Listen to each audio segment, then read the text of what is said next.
Ils décollaient vers l'Afrique avec dans leur coffre à courrier quelques sacs plus précieux que tout, plus précieux que la vie.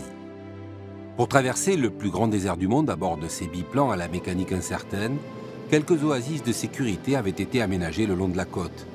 Parmi elles, la mythique aéroplace de Cap Juby. Pour les vrais aviateurs, ce nom évoque à lui seul l'aventure. Alors quand le jour arrive, après des années de patience, de se poser à Cap Juby, on s'applique.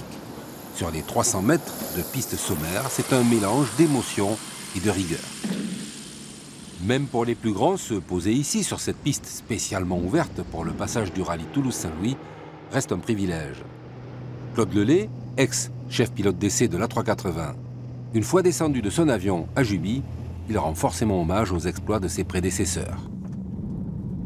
Autrefois, c'était vraiment l'aventure, hein, quand on voit la fiabilité de leurs avions, pas d'informations météo, pas d'informations de vent, des consommations vraiment pifométriques. C'était pas comme nous. Nous, tout est préparé, on a des avions, il y a tout ce qu'il faut, il y a les cartes à bord.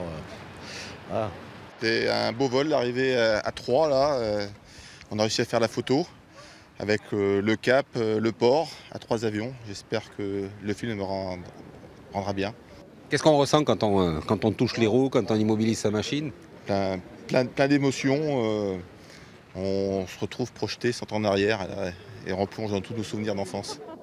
Certains viennent ici par amour du pilotage et des avions, d'autres par amour de l'œuvre de Syntex.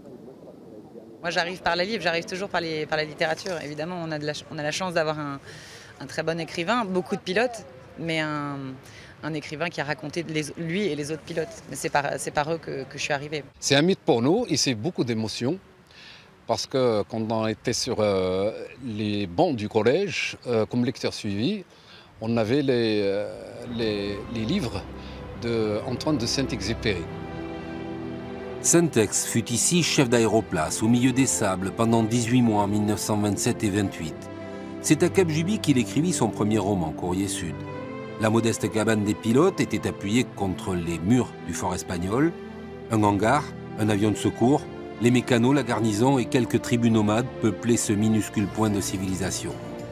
Ce soir, les 30 équipages et leurs avions dormiront au bivouac, sous les mêmes étoiles que celles du Petit Prince.